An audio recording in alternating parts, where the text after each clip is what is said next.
Hello and welcome back to the PNN.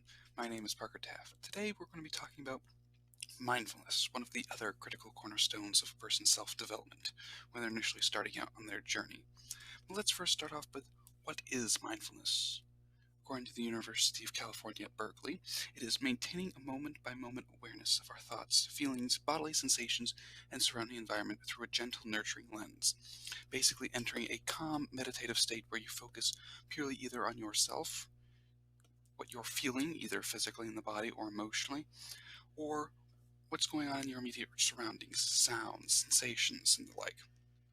According to the University of California, Berkeley, it has its roots in Buddhist meditation practices, but turned secular relatively recently, within the past decade and a half, as a result of the mindfulness-based stress reduction program, which was launched at the University of Massachusetts Medical School in 1979. So why do mindfulness? Just a few pros of why one should do it, especially starting out at a young age, is it boosts positive emotions, helps a person to focus by clearing the mind of all distractions. You can focus on what is really important or what you really need to face, whether that be a fear, an emotion, or just trying to figure out a creative solution. And as I also listed here, it increases creativity and problem solving by looking and into oneself. You can find the multitude of things outside of oneself that can be of great benefit to your self-development. It also fosters compassion and altruism, especially in some of the gratitude mindfulness practices. It can help you to better understand differing positions and allow you to better understand people and cope with the stressful situations. So how does one go about cultivating mindfulness? Well, you basically start off with your basic meditation. Oops, sorry. You start off with your basic meditation. You sit quietly in a room. You could be sitting cross-legged, lying on your bed, and you just slowly breathe in and breathe out. And you feel how the breath feels, how it inflates your lungs, how it how your exhalations sound like. Count your breaths. Or you could use a mantra, a single word or phrase that you think best represents what you're trying to achieve, peace, serenity, something like that. Then you can evolve into the sensory, where you're starting to notice your surroundings in a sort of meditative state, sights, sounds, tastes, smells, touches, and the like. Then you can go on to emotions, delving into how you're feeling at a particular moment in time, or how you felt about a particular day. And here are just some practical tips. One, find a good meditation app online. There's a lot of them. I advise looking at the Google Play Top 5 or the Apple App Store Top 5. Those are good.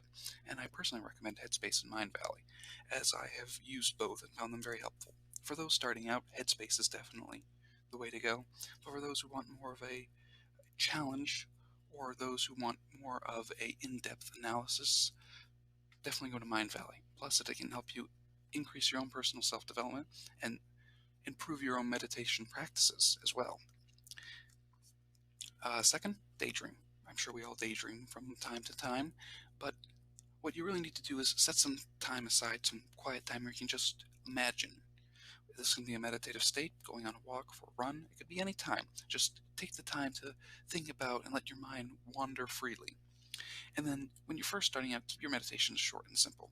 5 to 10 minutes at most. Once you get into the longer and longer meditations, people often tend to lose focus and drift, which kind of is counterproductive to what you're trying to achieve, which is a sort of Zen-like state where you're focusing merely on the present and allowing you to release all outside stresses or preoccupations. So a few mindfulness exercises that anyone can practice is mindful breathing, as previously stated, is one of the cornerstones of the mindfulness practices. Basically, it's just focusing on your breath. Second is a body scan. This is a type of meditation I use to help me get into my meditative state.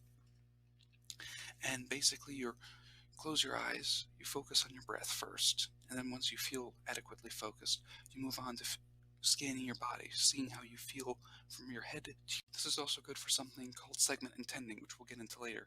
But the gratitude meditation allows you to expand your feelings and your emotions to particular events, circumstances, choices, and people, and allows you to cherish what has happened in your day and find the positive in your day.